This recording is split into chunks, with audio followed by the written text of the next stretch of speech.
would you feel about sitting in your car, maybe arms crossed, definitely hands off, and letting the computer take the wheel? If that makes you nervous, you are not alone. That's according to a new survey about how Americans feel about autonomous or self-driving cars. NBC4 I-Team consumer investigator Randy Mack has more on the tech that has a lot of people just a little bit freaked out. The latest models of vehicles hitting the streets aren't just dependent on a driver's reactions to avoid accidents. Vehicles are thinking and sometimes assisting in controlling a car's safety systems. Like lane keeping assistance or emergency braking, rear backing assistance or braking. Jeffrey Spring with AAA says 80% of the people it surveyed on self-driving cars want to see those types of automatic safety enhancements improve, essentially where a car can help take control.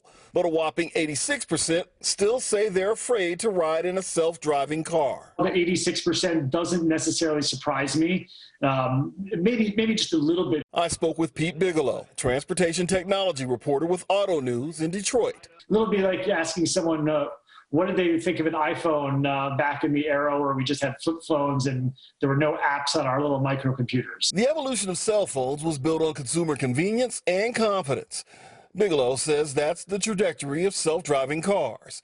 Each new version is coming equipped with more driver assist technology like Super Cruise in the newer Cadillac, which so long as your eyes are on the road, you can take your hands off the wheel for certain periods of time. Tech companies like Google and Apple are also developing self-driving cars, pushing traditional automakers to accelerate their designs. They are doing driverless testing in Las Vegas. General Motors backed Cruise, doing driverless testing in San Francisco, and there's a few others. In 2018, a woman was killed in Arizona on a bicycle after being hit by an Uber, which was testing its self-driving technology.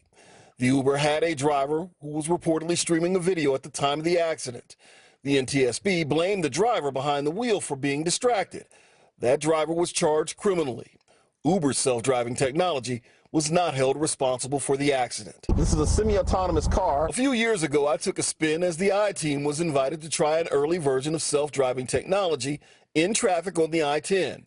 Back then, it seemed to work in spurts, but there were moments I waited until the last second to see if I needed to take control, and I definitely felt that I did. All right, let's put brakes. Whoa, whoa, whoa, whoa. So we've got to get over that hump. And, when people start trusting this technology and it becomes like ABS or becomes like our seat belts, it just works. That's the promise advocates of self-driving vehicles make. They say it will eventually result in safer roads and fewer accidents. If testing proves them right, Bigelow says convenience alone is a selling point. Why would you want to sit in LA traffic staring at the road in front of you when you could, in all likelihood, probably be on your smartphone or watching a movie? Right now, there's simply no timetable for when self-driving cars can hit the market, and they are certainly right now without their critics, from consumer safety advocates to people who actually drive for a living and think that self-driving cars could actually cost them their livelihoods. But what is clear is that we're seeing a little bit more driver assist technology being combined in every model of new car that's being made. And it's also clear that tech companies and automakers see self-driving cars as part of the future. In Chino Hills, I'm Randy Mack for NBC4 News.